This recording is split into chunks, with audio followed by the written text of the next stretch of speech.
Assalamualaikum warahmatullahi wabarakatuh. Halo anak-anakku semuanya. Bagaimana kabar kalian setelah liburan 4 hari ini? Mudah-mudahan semuanya dalam keadaan sehat ya. Oke, hari ini kita akan mulai belajar lagi, bertemu lagi dengan Ibu Alfi di pelajaran Bahasa Indonesia. Nah, di pelajaran kali ini kita masih akan mengulang materi sebagiannya yang dari minggu lalu, ditambah materi-materi yang baru. Oke, silakan kalian perhatikan video pembelajaran kali ini dengan teliti dan seksama.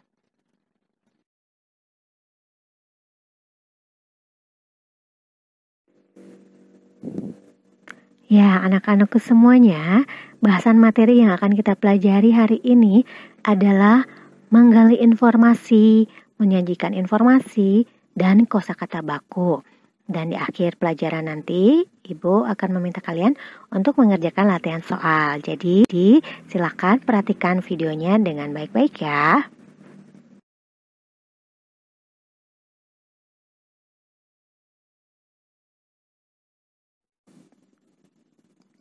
Seperti yang sudah disampaikan minggu lalu, untuk menggali sebuah informasi dari buku, kita bisa menggunakan 6 aspek kata tanya. Nah, yang biasanya untuk mempermudah mengingatnya, kita singkat menjadi adik Simba. Ya, adik Simba ini terdiri dari aspek apa, di mana, kapan, siapa, mengapa, dan bagaimana. Nah, setiap aspek-aspeknya itu yang dituliskan adalah informasinya ya, informasi yang ada di dalam buku. Jadi, bukan menuliskan kalimat tanya berdasarkan aspek tersebut. Misalkan, kalian menuliskan aspek apanya, yang dituliskan adalah informasi yang ada di buku ya, bukan menuliskan kalimat tanya. Nah, kebanyakan ini banyak yang salah kaprah menuliskan kalimat tanya dari kata tanya apa. Nah, mudah-mudahan kalian semua sudah mengerti ya. Nah, selain menggali informasi dengan nama tersebut, kita juga bisa memetakannya dengan peta pikiran. Tapi tetap menggunakan 6 aspek tersebut. Caranya bagaimana? Nah, untuk caranya kita bisa membuat sebuah bagan yang berbentuk jaring-jaring peta pikiran. Nah, nanti bisa kalian lihat ya peta pikirannya contohnya. Ini dia peta pikirannya, bisa kalian perhatikan ya.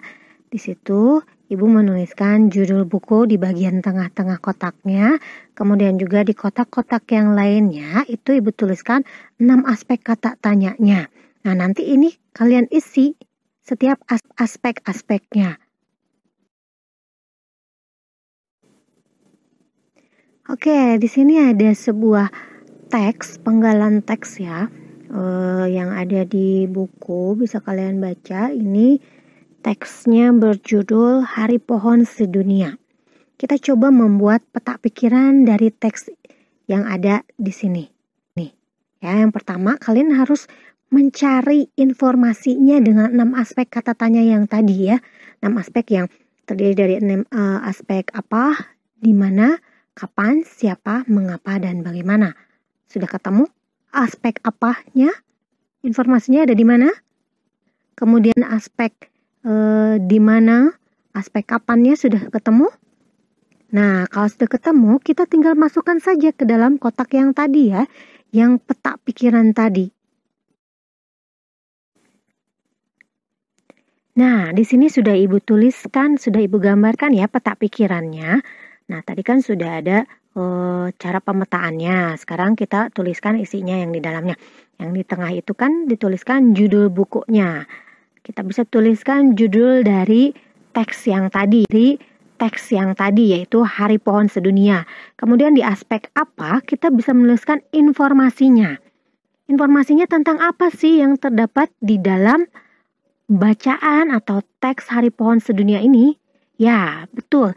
Informasinya yaitu peringatan Hari Pohon Sedunia.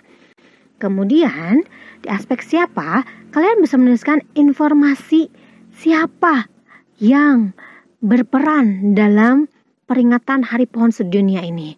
Nah, di sini bisa kalian lihat tertulis J. Sterling Morton sangat gigih mengampanyekan gerakan menanam pohon.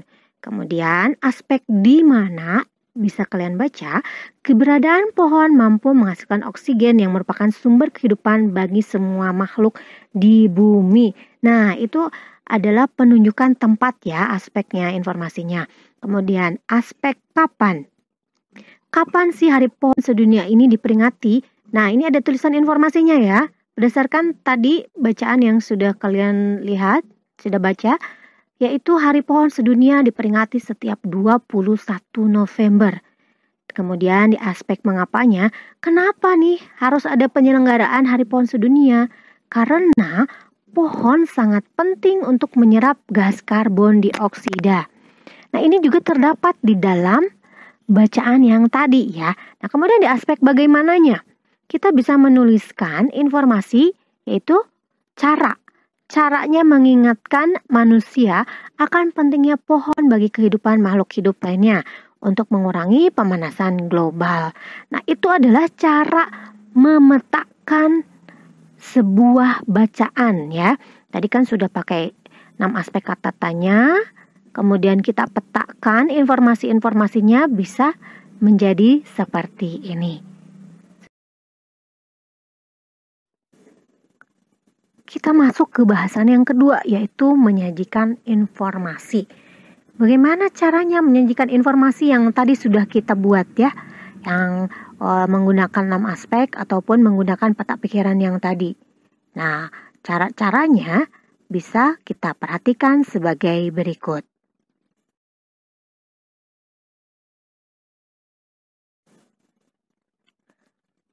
Ini dia cara menyajikan informasinya.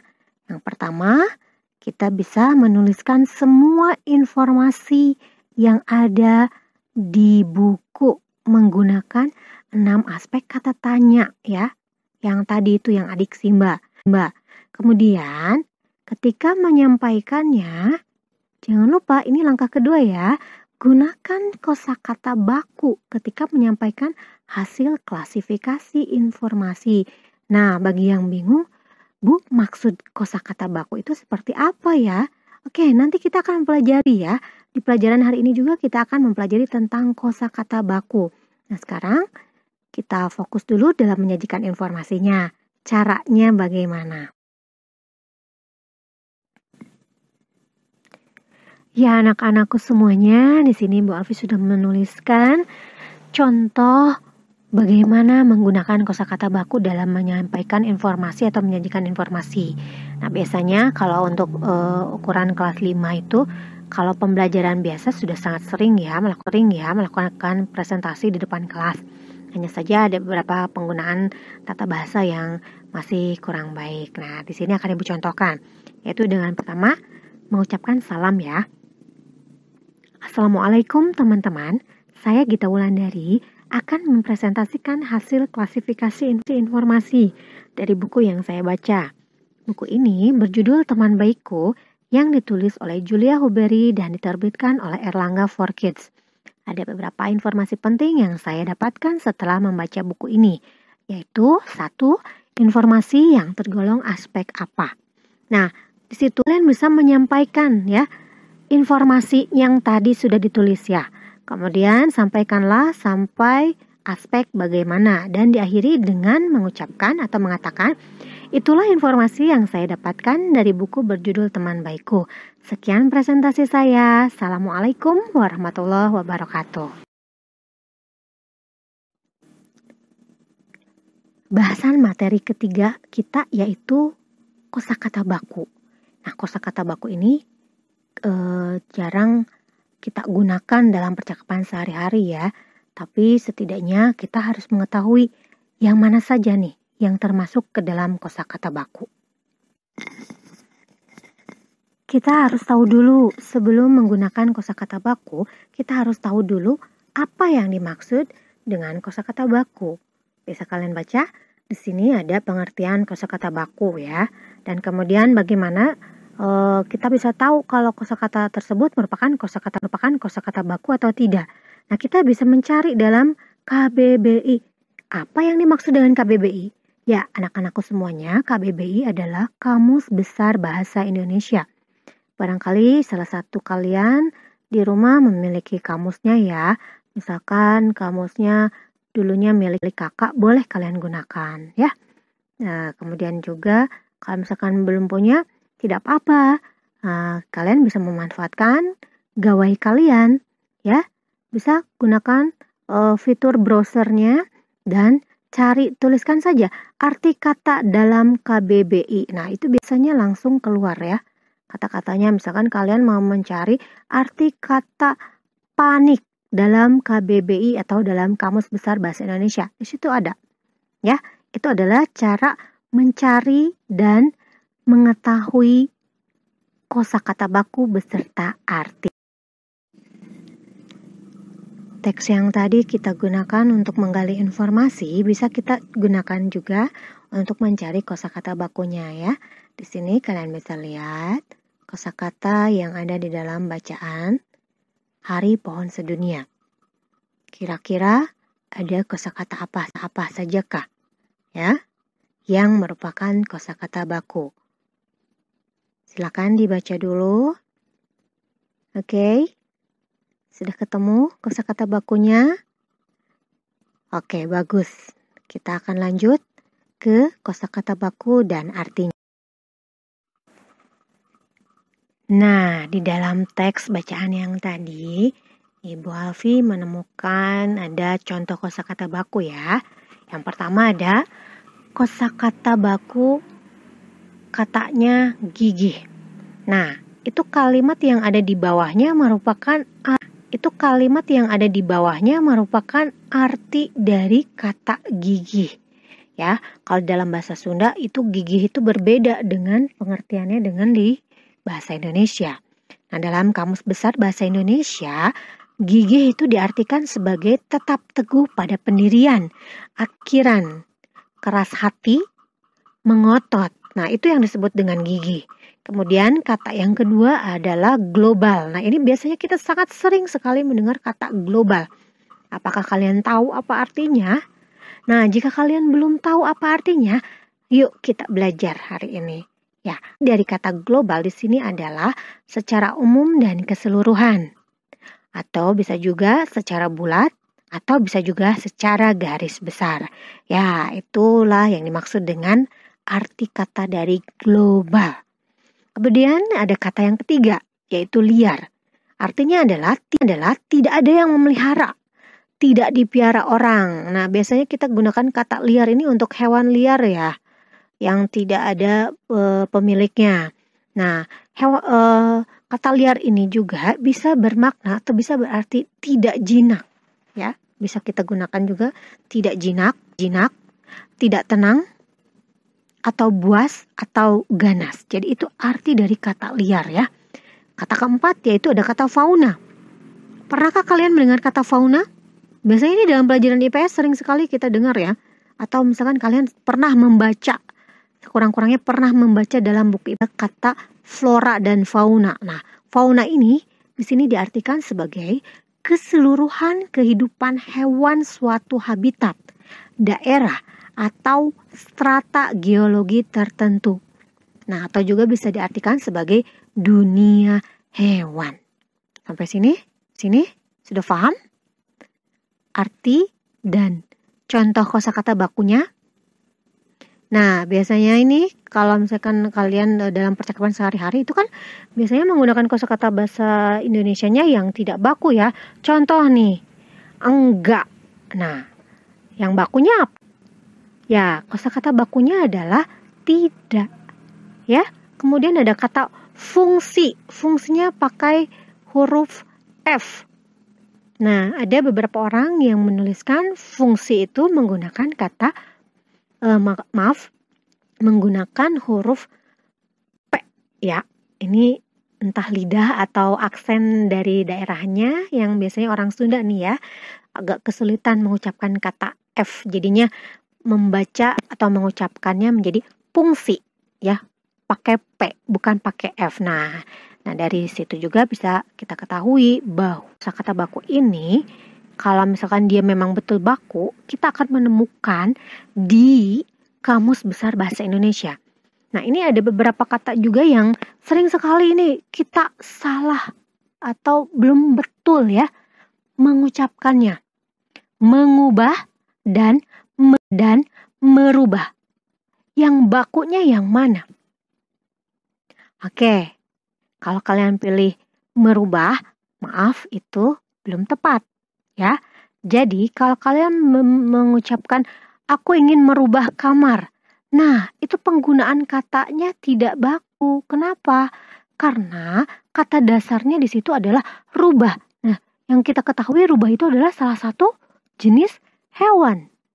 Sementara maksud kita adalah ingin mengubah, ya. Ini yang harus kalian gunakan. Mengubah. Nah, kalau kata mengubah itu kata dasarnya adalah dari ubah. Ya, yang ditambahkan imbuhan me, ya. Jadinya mengubah. Menasal, ya. Mudah-mudahan kalian paham sampai sini. Yang mana kosakata baku dan yang mana kosakata.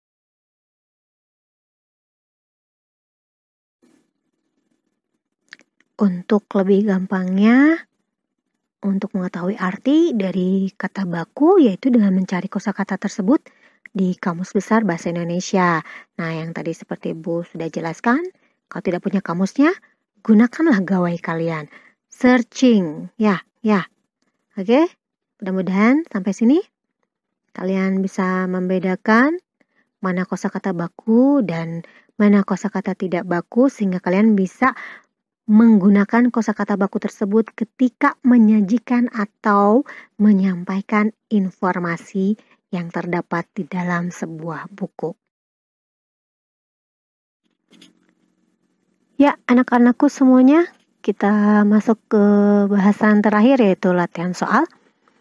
Silakan disiapkan buku tulisnya dan alat tulisnya ya. Kita akan coba kalian mengerjakan latihan soal di rumah.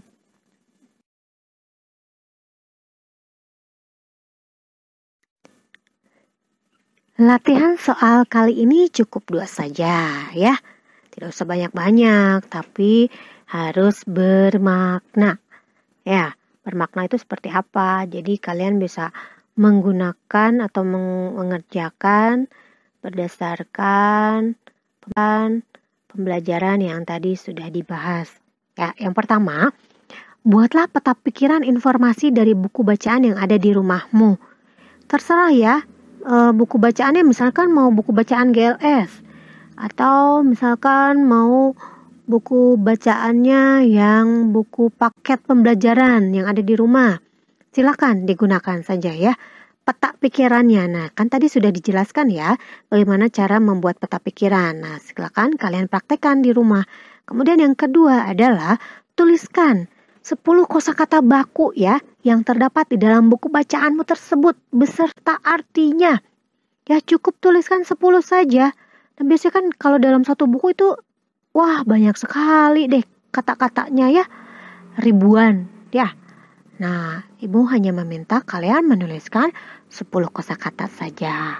Semoga kalian bisa mengerjakan latihannya di rumah. Oke. Sampai sini saja pembahasan materi kita kali ini. Mudah-mudahan kalian tetap sehat, semangat, dan selalu siap mengerjakan tugas PJJ-nya ya. Nah, kalau misalkan masih ada yang belum difahami atau masih belum mengerti, boleh silakan tanyakan saja, oke? Alhamdulillah. Hari ini kita sudah menyelesaikan pembelajaran. Mudah-mudahan apa yang Ibu Alfi sampaikan bisa bermanfaat bagi kalian dan kita semuanya.